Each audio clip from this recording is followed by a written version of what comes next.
esengo ezali susuko zala na etando ike pona okota na bandako na bino na pesi bino nyonso mbote na bolingo ya Nzambe. Nzambe apambola bino bayebanso bozwi occasion opportunité ya kozala liboso ya chaîne na biso ya YouTube pona kolanda biso na tina etali makambo ya Nzambe oyo tozoloba. Balingami kati na nkolo toza na ta malamu ndenge kana lobaka benga bana bafanda wana bufanda elongo boyoka makambo tokoloba ezali po na bolingo ya Nzambe na kati na bomo na biso. Tozolobela liloba ya Nzambe. Liloba ya Nzambe ezali liloba oyo eyaki na mukanda nango Biblia. Bato ebele bazokoluka Nzambe, bazoluka Nzambe bazokende wapi ake kosambela mangengenge, mususu ake na luzizila, mususu amangina amatina etandasi, mususu alobio ngana okangamana ndako, mususu alobio ngai funa sa retraite na kende wapi koluka nini Nzambe. Or so tozongi na mukanda ya Nzambe na Jean 1 premier verset babi au commencement était la parole était avec Dieu. La parole était Dieu. Bilobande Nzambe.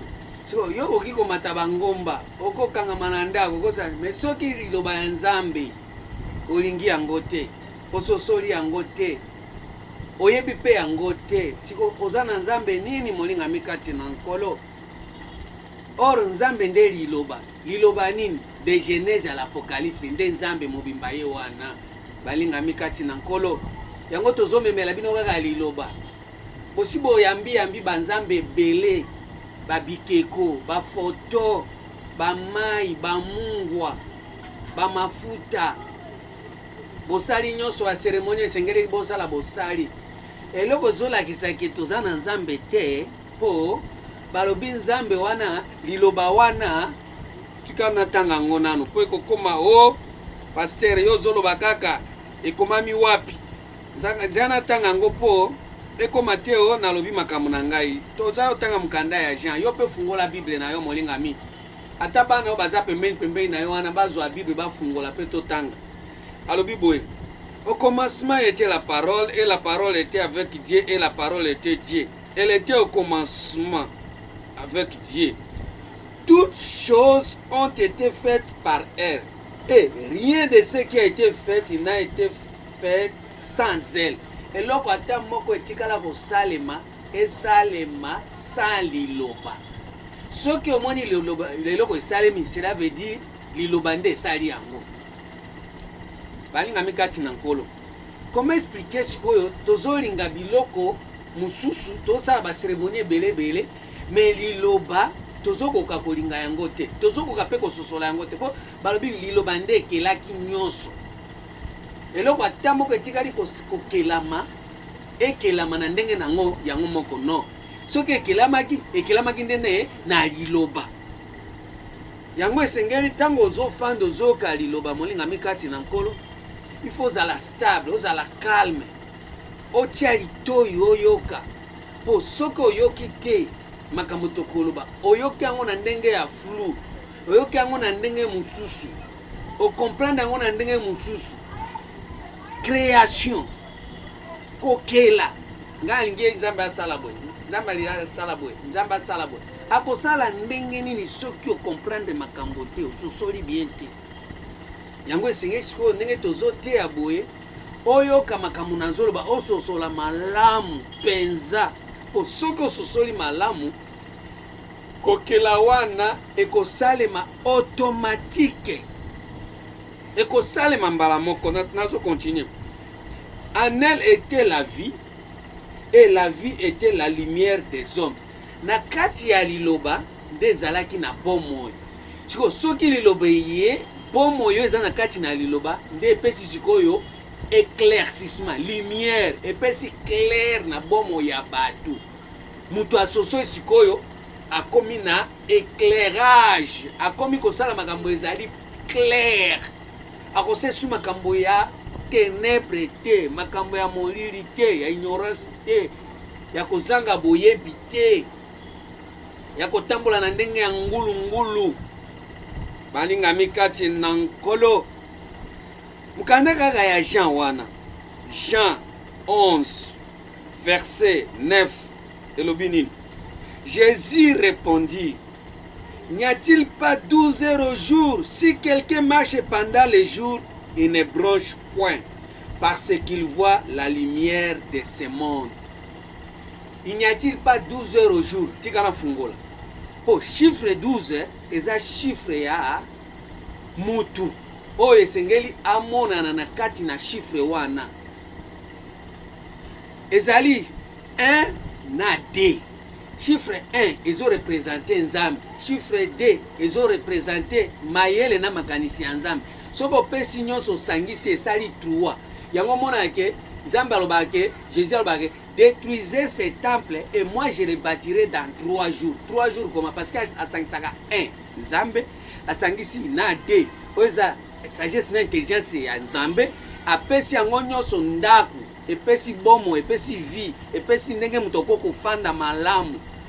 Nde alobi, il n'y a-t-il pas 12 heures au jour? Ba chiffre lobake pa ya Nzambe. Tango Nzambe azoba, moi, Jésus azoba, moi et le Père nous sommes un. Azoba ke biso ngana Nzambe toza un. Elingi kuloba nini? Ngai na Nzambe toza kaka esprit moko. Nde ngana azokanisa, nde Nzambe azokanisa. Nde bazalaka moko. Mais biso lelo tozo ko comprendre Nzambe te na ba chiffre na ye, tozo sama comme na biso. Yango moi Jésus abi, n'y a-t-il pas 12 heures au jour? Si quelqu'un marche pendant les jours, ne bronche pas. Oya kotambola na ba jour wana misatu akobeta libaku te parce que azomona lumière ya création, azomona liloba o ezali koya o ezopesa ye éclaircissement. Siko tango zo tambola na jour ya Nzambe okomona ke tozo lobela mingi tolobaki tozo continuer pe koloba ba oyo bazali na kati ya grand luminaire eko présider na jour. Soki ozo tambola na jour wana eko permettre yo omona ka Jésus o aza lumière po ete etambwisa yo bomoi na yo obetaka libaku te, obeti libaku mingi ndeko molinga mikati na nkolo. Nzambe limbisa na beta libaku, Nzambe limbisa na olemba nano libaku te, tambola sikoyo selon Jésus po ete obeta libaku te. Soko tambo selon Jésus, ça veut dire quoi? Okomi na kati ya éclaircissement ya makambo, yebi makambo clair okobanda ko tantone te, okobanda kozala ba imagination ya buzoba te. Maintenant esengeli otambola, kotambwisa nini? Molimo na yo. Oh Yesu. Romain molinga mikati na nkolo, Romain 13 verset 12 elobi nini? Molinga mi tango ekoki ya koyoka loba Nzambe 12 elobi boye. La nuit est avancée, les jours approchent. Dépouillons-nous donc les œuvres des ténèbres et revêtons les armes de lumière. La nuit est avancée, les jours approchent. Balobi butu ese kei nango ezo kende nango. Mais ce que ba jour epusani, c'est-à-dire quoi? Ndenge tozabo ozaki liboso zo eba eloko te. Ozali kotambisa molimo naona ndenge ya buzoba. Ozali kotambisa makambo ezangi tina. Mais na mito tozozwa molili tozolongolango ekende nano. Siko esengeli lumière est avancée. Zala siko na boyebi. La nuit est avancée, les jours approchent. Boyebi siko epusana, ba jour epusana. Bato bakoma na bososoli. Dépouillons-nous donc les œuvres des ténèbres. Esengeli ko se dépouiller. Ozalaki na molili, ozalaki bien na molili. Oyibi omoni bien. Osaliki ndoki omoni bien. Oloki omoni bien. Otie bato mal à l'aise omoni bien. Ozalaki na molili. Esengeli molili ezonga nano ekende nano sima. Ba jour esa nini epusana. Obanda komona siko makambo eza ya bonzambe. Dépouillez-nous des œuvres des ténèbres. Des œuvres des ténèbres eza wapi? Marchons honnêtement comme en plein jour, loin des excès et de l'ivrognerie, de la luxure et de l'impudicité, de querer et de la jalousie. Omoni butu et même yo na ba jalousie. Olingi moninga zoate. Olingi moningo. Obanda ko marcher siko honnêtement. Po na nini po osomoni lumière o eza Jésus okomi na bososoli boyebi ndeko na ngai na ke église mais ozotambola na kati ya querelle na ke église ozotambola na kati ya jalousie mutu soki azwi eloko bapesa kaka yo mutu soki alati elamba yo kaka ozwa baninga bazwa te mutu soki bakabeli eloko bakabela kaka pe yo batindi mbongo mbongo euti kuna nini yo lingi kaka yo nde bapesaka yo non tika biloko wana tambola sikoyo na kati na lumière pole na kati na Jésus na kati na boyebi na kati na liloba ya Nzambe tambola na Jésus elongo tambola na Jésus eloko moko bokoma eloko moko ezala te Jésus ayebisaka arrière ya moi Satan po Satan tolobaki atosolaki awa bien ezande bomoto pensée humaine arrière à moi Satan parce que tes pensées ne sont pas les pensées de Dieu, ce sont les pensées des hommes.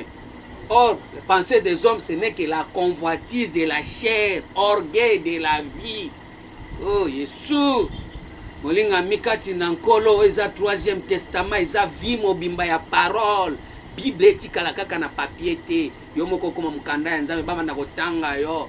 C'est vous qui êtes notre lettre, écrit avec l'esprit de Dieu, avec les doigts de Dieu. Dieu tozo kotsa bino molimo ya Nzambe. Toko lembate, toza na posa vraiment sans pour autant to tarder. Ba ame ya Nzambe e mona Nzambe. Ngana zolo bango. Nzambe azoyo kangai na miniti oyo mabondeli na ngai ezali malobo nazo te alelo. Ezo esika ezo misisa na ndako ya moko na moko, bomo ya moko na moko na mwana na moko na moko. Tonyokwa mipe mingi, tokabwani mingi, topanzani, toinani, tofingani, tomonani bandoki. Melelo tomona Yesu, tozonga, tomona Yesu. Oh, Yesu asunga yo. Marchons honnêtement comme en plein jour, loin de l'excès et de l'ivrognerie, de la luxure, de l'impudicité. Impudicité. Ah, moli mon aïe fanda gagnete. Oza impudique, impudicité lesquels yo. Impudicité andenge nini? Nini? Makamunke olingo eba. Kuna okay, ozwa oyo mabe, bosanga, oye, yo potie munoko. Oza impudique, ezana impudicité en Nzambe, olinga ofanda calme te, ataso okili kambo faut découvrir yo potia munoko na kati.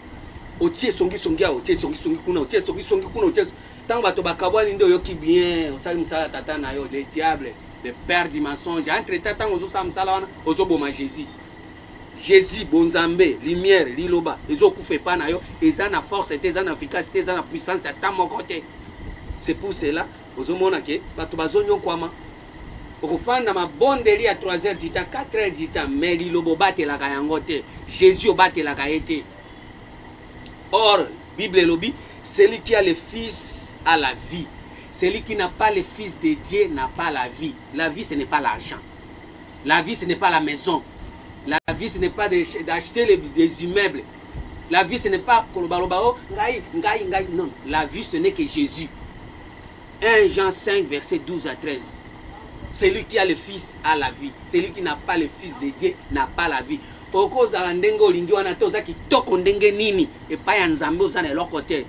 C'est pour cela, tango kufaka, et pembe. Parce que, osana vite, c'est normal comme si osa le loboye, Jésus azate, osa pe bembe. Yango moni Jésus azoloba, na mkanda ya Jean 5 ba kufi bakoyoka mungongo na ye, e bembe aliboso ezanani, yo mutozo boya Jésus, osa e bembe aliboso. Au fandi na séjour des morts. Séjour des morts, c'est que babibembe ba fandi nde yo fandi. So ba to fandi musala ko tonga yo fandi wana. So ba fandi musala ko finga yo za wana. So ba to fandi musala ko ina yo za wana. So ba to fandi musala ya mabe ya buzoba yo za wana. Mais so ki neti nazo te abwe, oso changer chaîne. Ah botia la biso théâtre, botia la biso karashika wana. Botia la biso série. Pourquoi? Parce que aux amutu ya séjour des morts. Yango mona mkanda ya Esaïe. Yo petanga Bible na yo. Esaïe 5. Elobi nini? Esaïe 5 verset 14. Tanga na Bible na kombo na Yesu Kristo tozo tanga Bible. Esaïe 5 verset 14 elobi.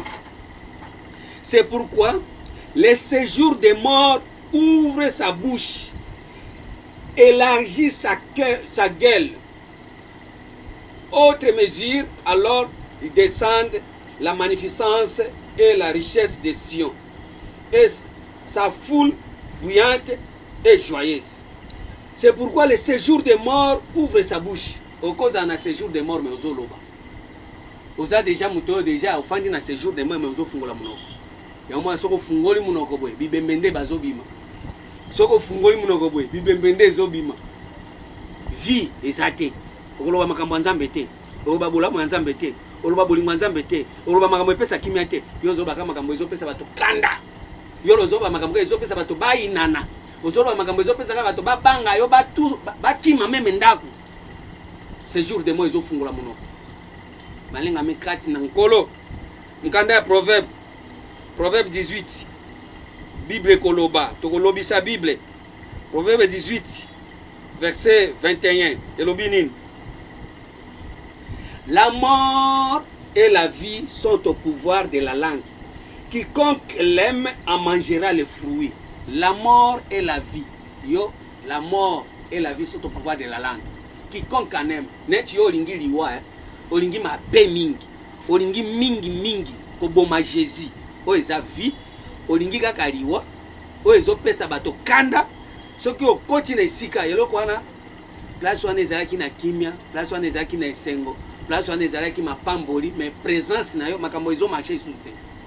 Puisque oye wana na la mort. Oye na vie te. Bato bako se retrouver te. Makambo baby. Makambo ebongwami. Makambo bato ko marché sous te pour présence na yo. Puisque oye na séjour de mort. Oye na mort na lolemo na yo. Tango lobi makambo. Makambo ane pe ko salema. Mais ezo me ma vie te. Ezo me ma Jésus te. Ezo me ma lumière te. Ezo me ma ténèbres.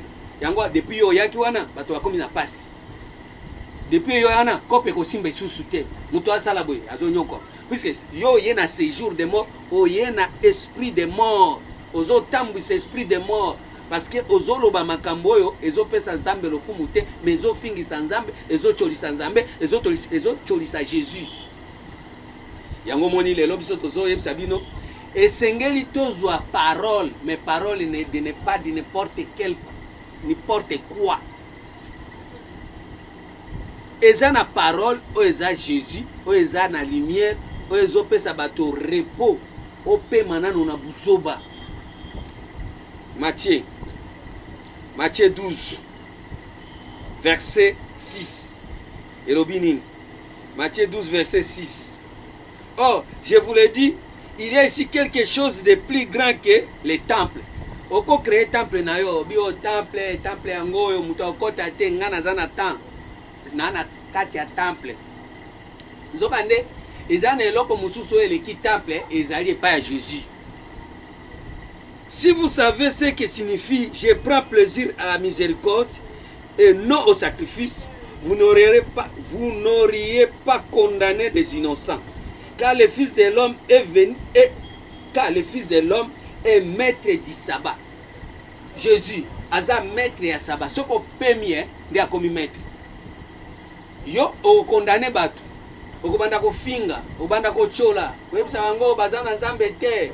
Nzambe azana bango te, ozakoloba ozako kitike ndenge olingi. Otie kerero, otie mobulo, otie bulu yeke na kati ya mitu ya bato.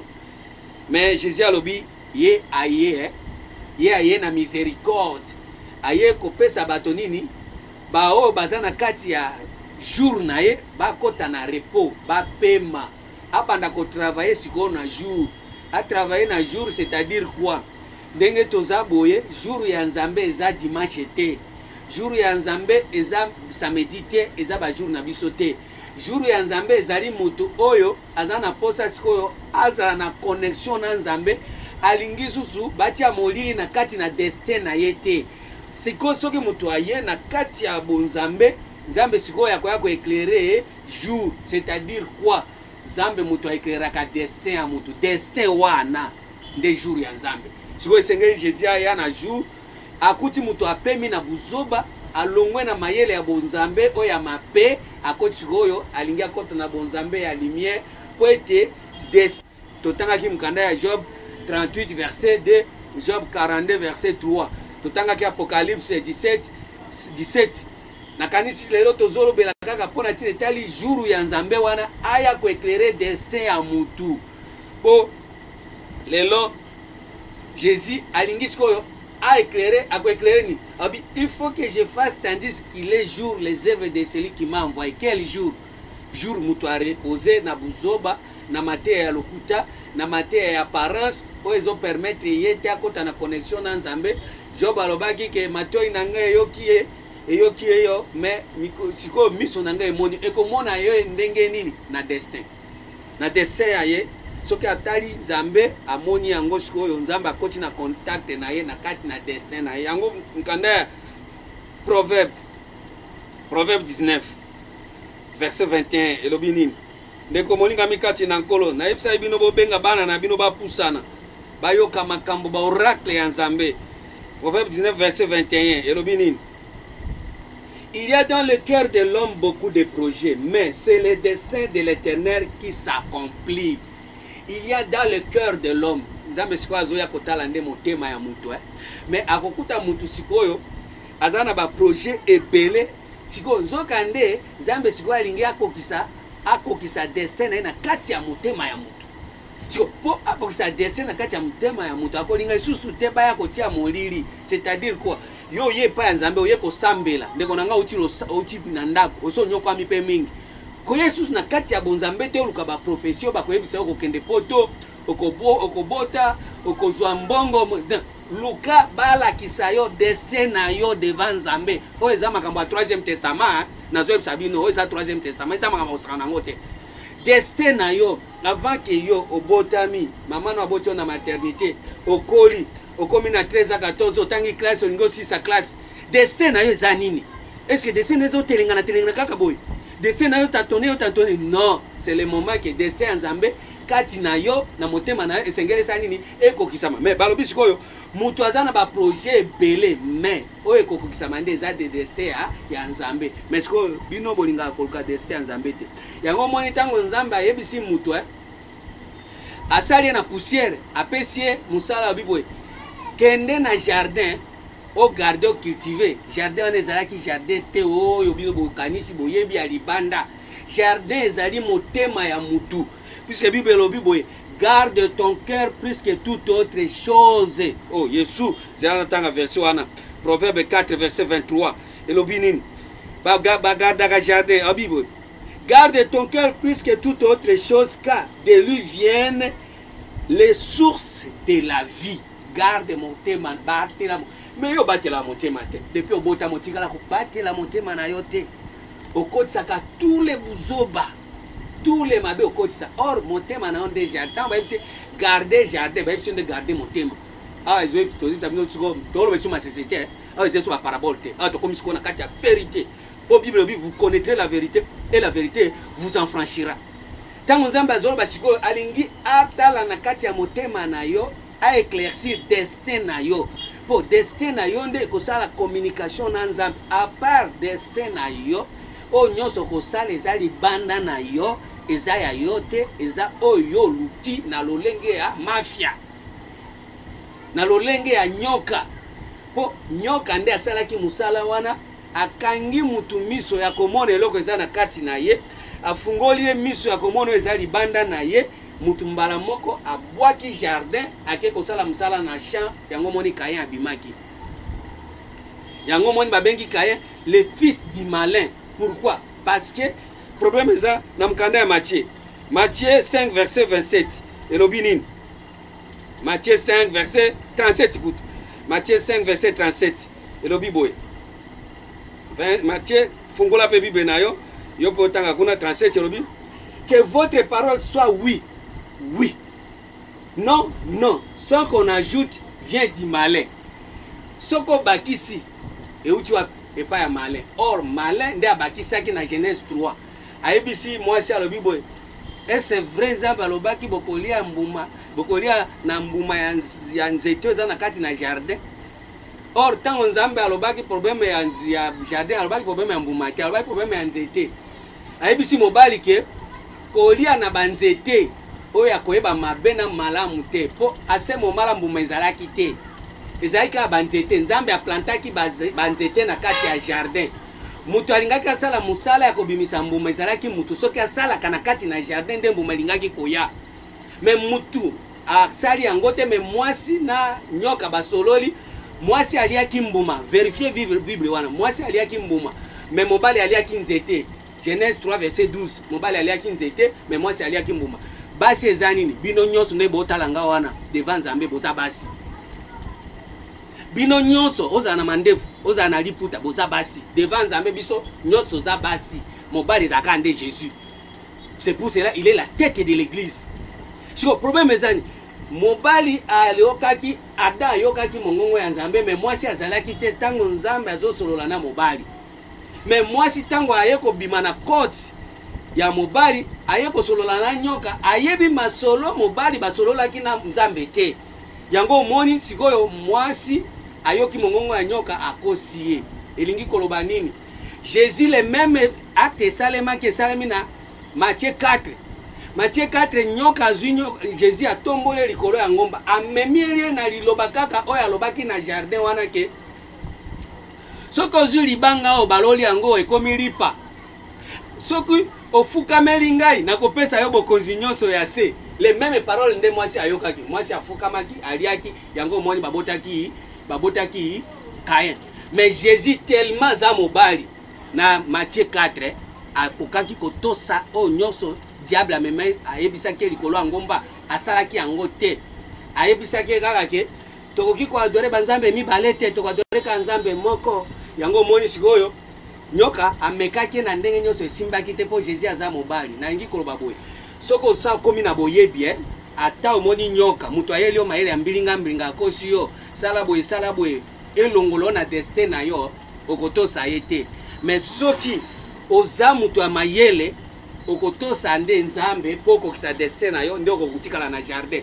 Mais soko oyoki ye mbala moko komi na koyoka litoi ya nyoka afungoli yo matoi na ye obanda sikoyo koluka eloko eza libanda na yo. Yango komona sikoyo okomi kolula okomi kofinga pozo eloko obomi mutu pozo eloko obundi pozo eloko. Nzambe asunga mutu ozoyo kangai makambo eza makambo ya kotika ya boye te okamwe te. Benga bana na bino bolanda chaîne na biso ya YouTube. Eza vraiment chaîne oyo ye kopesa bino bolingo ya Nzambe tozolakisa bino clair bon Nzambe de façon que mutu abunga isusu te. Soko bungi awo okoma lokola Caïn obimisa biloko mabele Nzambe akoboya yango. Tolingi Nzambe asunga yo olata bilamba ya solo ya pembe bato bamona yo ke osala misala ya bon Nzambe. Nzambe amona bino oyo eza chaîne na bino ya YouTube. Tozolinga boyo ba bon Nzambe yango tozolobela bino tokanga monoko te. Nakopesa bino numéro plus 243 89 9 42 43 81 089 9 42 43 81. Pasteur Nzungu ya Bonganga.